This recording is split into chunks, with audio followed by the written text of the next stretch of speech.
You can use everyday tasks, such as making sandwiches, to learn the skill of sequencing. The goal is to sequence a recipe in order and then to follow the simple steps of the recipe. Writing the recipe out on separate cards allows a learner to follow along step by step.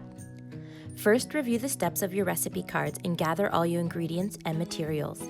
Start with step 1. Read the card slowly and then prompt the learner to get the ingredients for that first step.